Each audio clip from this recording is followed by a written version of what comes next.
Gobierno de México.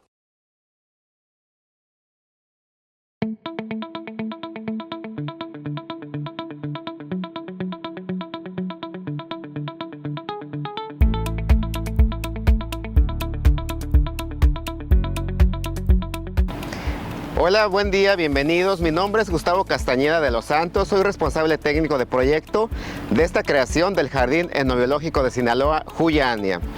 El día de hoy tendremos un breve recorrido para conocer un poquito más acerca de este jardín. El jardín forma parte de la Red Nacional de Jardines Etnobiológicos de México, que promueve el Consejo Nacional de Ciencias, Humanidades y Tecnologías, el CONACYT. Este jardín está ubicado en la ciudad de Los Mochis, al norte del estado de Sinaloa, y su nombre, el Juya-Ania, alude a la cosmovisión que tiene el pueblo Yoreme Mayo acerca de estos recursos que provee la naturaleza. El Juya-Ania se considera como el ente proveedor de todas las cosas y es a quien rinden cultos por los beneficios y por las bondades obtenidas. Estamos observando una especie simbólica y emblemática de la región, el palo santo o Ipomea arborescens, de la cual forma parte nuestro logo. Adelante con el recorrido. Nos encontramos en el saber, aromas y sabores del monte. El Jardín Etnobiológico Juya-Ania de Sinaloa hace referencia a estos conocimientos tradicionales que tiene la población indígena del norte de Sinaloa y del sur de Sonora, la población Yoreme Mayo. Y los saberes o los conocimientos que tenemos actualmente en el jardín tienen que ver con esos conocimientos que ellos abordan durante su vida cotidiana. Hay diferentes especies que consideramos comestibles para ellos. La mayoría se obtienen de colectas del medio silvestre, es decir, de temporal. A nuestro costado tenemos una de las especies más emblemáticas para el estado de Sinaloa, la pitaya, que alude también a la etimología del nombre Sinaloa o pitaya redonda, alusivo al nombre de Sinaloa, y existen al menos 3 especies muy representativas, de las cuales la población colecta los frutos en temporada para poder degustarlas en diferentes presentaciones. Nos encontramos con otra especie emblemática, arborescente, muy típica de los arroyos, la famosa igualama o Vitex mollis, que también la pueden colectar en diferente época del año, sobre todo cuando llegan las lluvias. Y así sucesivamente. También encontramos nopales, algunas otras frutos dulces como los tempisques, que los pueden preparar a través de diferentes presentaciones, y algunos de ellos se consumen de manera natural, como los arrayanes, que no tienen ninguna preparación. El norte de Sinaloa, o la vegetación que estamos observando a nuestro alrededor, tiene que ver con o corresponde con los ecosistemas del matorral xerófito y de la selva baja caducifolia, y una característica de ella es que durante la temporada de invierno las plantas pierden el follaje para poder disminuir la cantidad de energía y prepararse para la temporada de floración durante la primavera. Continuamos al siguiente saber.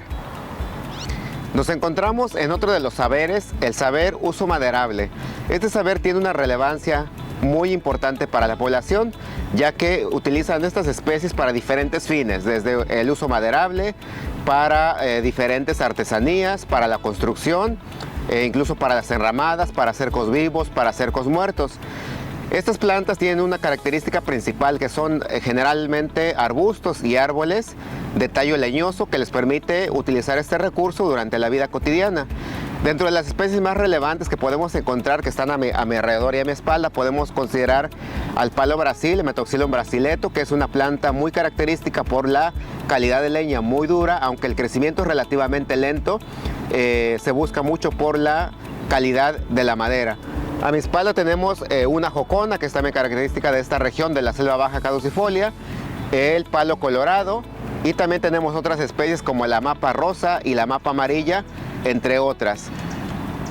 Una también de las que mayor destacan es el mezquite, del género Neltuma, que es muy característico de la región y que son las plantas que nos dan esta esperanza en el ecosistema. Si nos damos cuenta, aún todavía tienen follaje y estarán ellas presentes durante una larga temporada del año, y luego se preparan para florecer en la primavera. Continuamos al siguiente recorrido. Nos encontramos en el siguiente saber, el saber formas y colores del monte. Una característica principal de este saber por el que agrupamos las especies de esta región de la selva baja caducifolia es justamente esto, que nos ofrecen coloraciones, tonalidades, texturas, y las plantas tienen una capacidad muy importante y muy relevante para arborización urbana. Tienen esta característica de potencial para utilizarlas como un recurso que nos ayuden al embellecimiento de los parques, de las ciudades y de diferentes áreas, ya que cumplen con ciertas características. Una es que requieren de bajo mantenimiento, las raíces crecen verticalmente y aparte proveen otras bondades como alimento para otras especies como las aves, polinizadores, aparte de que fomentan el anidamiento para ellos. Algunas especies representativas son, por ejemplo, las lantanas, que son muy coloridas y durante todo el año vamos a observar polinizadores. También tenemos tabachines amarillos, tabachines anaranjados, que también están floreciendo durante gran temporada del año. Y una muy blanca y muy representativa, las cordias. Cordia sonorae, que es una planta muy noble, de crecimiento relativamente rápido, que la podemos integrar en nuestros camellones, en las banquetas, ya que no afectan a la infraestructura que está dentro del espacio. Entonces, el saber formas y colores del monte tiene un potencial como plantas para la horticultura o plantas para de uso ornamental, y hay que considerar estas especies a medida que tenemos una problemática con el cambio climático. Tenemos que optar por especies nativas de bajo requerimiento y que nos provean otras bondades a diferencia de otras especies provenientes de otros ecosistemas. Continuamos con el recorrido. Continuando con nuestro recorrido, nos encontramos con otro saber muy importante para este jardín etnobiológico, el saber denominado Secretos del Desierto. Este jardín y esta colección tiene especies muy importantes para la región, sobre todo porque son características del noroeste de México, muchas de ellas endémicas de la región por las características geográficas que tenemos en este sitio. Sabemos que en estos ecosistemas de matorral xerófito y de la selva baja caducifolia, una de las familias de mayor predominancia son las cactáceas. A mi costado tenemos un ejemplo de ello, el considerado Pachyserius pringlei, o también conocido como cardón gigante. Muchas veces podemos confundirlo con el saguaro, pero tiene características diferenciales que nos permite apreciar de una y otra de las especies. Como bien se dan cuenta, algunos arbustos también que podemos encontrar son de tallos leñosos y suculentos, como el de la familia Burseraceae. Tenemos como Bursera micrófila, que tenemos ahí enfrente, Bursera cimaruba, Bursera laxiflora, son parte de este ecosistema, y los tallos que permiten acumular una cantidad de agua ayuda a sobrevivir durante grandes temporadas del año. Entonces, durante este espacio vamos a ir descubriendo algunos elementos, algunos mitos, algunas leyendas y algunos secretos que esconden estas especies como parte de la adaptación al ecosistema durante muchísimos años. En este espacio también vamos a poder observar algunas estrategias que las plantas tienen para evolucionar, y una de ellas es la que tenemos enfrente, Pereskiopsis porteri, una especie muy representativa de la familia Cactaceae, ya que a nivel general consideramos que todos los cactus tienen espinas, pero ojo, hay excepciones. En la familia hay especies que consideramos como especies de transición, que nos permiten explicar cómo es la evolución a través del tiempo y cómo el género Pereschia o Pereskiopsis es una característica por presentar hojas verdaderas y espinas verdaderas. Podemos encontrar otras especies como los alicoches, como las mamilarias, características de la región, el género Opuntia, que también es característico de la zona, y algunas otras como el género Caliandra, Caliandra aerófila o Caliandra californica, que una característica de ellas es que mantienen una coloración muy intensa durante el transcurso del año.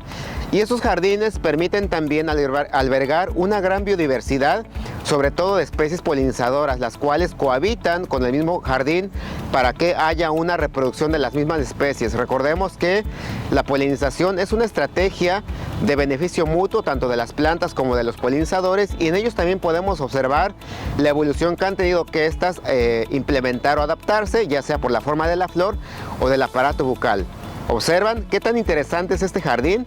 Dentro de este se encuentran muchos otros más secretos, y los invitamos a seguir descubriendo lo maravilloso que es este jardín etnobiológico. Continuamos. Continuando con nuestro recorrido, hemos llegado a un saber muy importante y muy relevante, no solamente para esta población indígena del norte de Sinaloa, los Yoreme Mayo, sino para todos los pueblos originarios de América. Recordemos que los pueblos originarios tienen una estrecha relación siempre con la naturaleza, y la naturaleza o el monte, como ellos lo denominan, es la fuente de esos recursos que les provee para la subsistencia durante la vida cotidiana. Por ello, recordemos que el jardín está organizado por diferentes saberes de acuerdo al aprovechamiento que tiene esta población con las especies que habitan en este territorio. Y una de ellas está aquí presente, el saber plantas curativas. Las plantas curativas han sido importantes durante toda la vida de las personas, ya que con ellas se encuentran el alivio de diferentes malestares. Si nos damos cuenta, esta población considera una clasificación de las plantas de acuerdo a la estructura del organismo. Entonces tenemos plantas para aliviar la parte superior del cuerpo, como la cabeza. Tenemos algunas plantas para el tratamiento de las vías respiratorias, sobre todo como la hierba del indio, entre otras, el tatachinoli, etc. Y también tenemos otras plantas para la parte del organismo interno, es decir, para el estómago y también para otras vías respiratorias. Y luego tenemos algunas especies que también son utilizadas para el tratamiento en la parte inferior de los pies, tratamiento de algunos hongos como cicatrizantes, entre otros. Hay una clasificación muy diversa de las plantas curativas para cada grupo indígena o cada pueblo originario. Algunos pueden clasificarlas en plantas frías o plantas calientes, algunos por tipo de enfermedad. Y recordemos que las plantas curativas no solamente, o el éxito de las plantas curativas para la población indígena, no incide solamente en la propiedad de la planta, sino otros elementos del entorno que tenemos a nuestro alrededor, como el sol, la luna, la brisa, las estrellas, la colecta durante la mañana o durante la tarde. Y todos esos elementos en conjunto con la actividad o las propiedades de cada una de la planta hacen que esta persona o que estas personas se alivien. Y dentro de ello tenemos a diversas personas que utilizan las plantas para diversos tratamientos. En la población Yoreme Mayo se consideran a los jiteveris, que son considerados como los curanderos o los médicos tradicionales. Sin embargo, las amas de casa, las abuelitas y otras personas que forman parte de la misma comunidad han utilizado las plantas en algún momento de su vida cotidiana, muchas de ellas como relajantes, como el muicle y en algunos tés, y también existen muchas formas de preparación de estas plantas que han sido parte de la vida cotidiana de esta población. Ya ven qué interesante es este saber. Seguimos aprendiendo más acerca de este jardín etnobiológico Huya-Ania de Sinaloa. Nos encontramos en otro de los saberes muy relevantes para esta población indígena. El saber se ha denominado huerto tradicional. El huerto tradicional también puede ser sinónimo de la milpa. Recordemos que la milpa es una técnica de agricultura, es un policultivo que se ha implementado en América durante muchísimos años y tiene una característica muy importante, la combinación de diferentes cultivos, y esto permite que los recursos disponibles como el suelo, los nutrientes, el agua, pueda ser aprovechado por las diferentes especies y no hay una competencia de nutrientes. Asimismo, se consideran una producción orgánica por evitar el uso de pesticidas, y otra característica que es una agricultura de tipo temporal, es decir, respetamos los ciclos de la naturaleza y consideramos la llegada de las lluvias para poder implementar esta producción. Generalmente la milpa o el huerto tradicional lo encontramos en las zonas aledañas a las casas de las personas como una técnica de cultivo en pequeña escala para poder ser aprovechada de manera o para el autoconsumo. Algunas especies relevantes son las que conforman justamente la milpa. La milpa es la combinación de maíz, de chile, de calabaza y de frijol, que es la dieta alimenticia de todo mexicano y no es la excepción para esta población del norte de Sinaloa. También una de las características que tenemos en este policultivo es que las semillas son autóctonas, es decir, son propias de cada región, con lo cual se complementa respecto al ciclo que tienen los fenómenos meteorológicos para que tengamos una buena cosecha y una buena producción. Además, un dato muy importante, muy relevante, las especies producidas de manera local, que son derivadas de semillas autóctonas, pueden tener mayor información nutrimental comparada con otras especies que han sido modificadas genéticamente. Y uno de los compromisos también del jardín etnobiológico es salvaguardar estos recursos que tiene esta población indígena y también fomentar esta implementación de técnicas tradicionales que han permitido la supervivencia de esta población durante muchísimos años más. Entonces son técnicas amigables con el ambiente que necesitamos seguir promoviendo también para poder seguir promoviendo esta seguridad alimentaria de la que tanto necesita nuestro país. Continuamos con el recorrido para conocer más acerca de este valiosísimo jardín etnobiológico. Nos encontramos en uno de los saberes más que conforma este jardín etnobiológico. Recordemos que el jardín etnobiológico Juya-Ania de Sinaloa se conforma por estos 7 saberes de acuerdo al aprovechamiento de estos recursos, es decir, la flora local para la población indígena Yoreme Mayo del norte de Sinaloa. Uno de estos espacios es muy emblemático y muy representativo y característico de cada población de esta región, que es la enramada tradicional o la enramada Yoreme Mayo. Es un espacio que permite la conexión, el intercambio de conocimientos y el reencuentro de las familias o de la comunidad. En este espacio se considera como el espacio sagrado porque es el momento donde la población indígena se reúne para hacer una representación de la naturaleza a través de cantos, de sonidos, de bailes y de diferentes ofrendas y rituales que hacen al Juya-Ania como ente proveedor de todas las cosas, a quien ellos están agradeciendo por todas estas bondades que les provee para la subsistencia durante su vida cotidiana.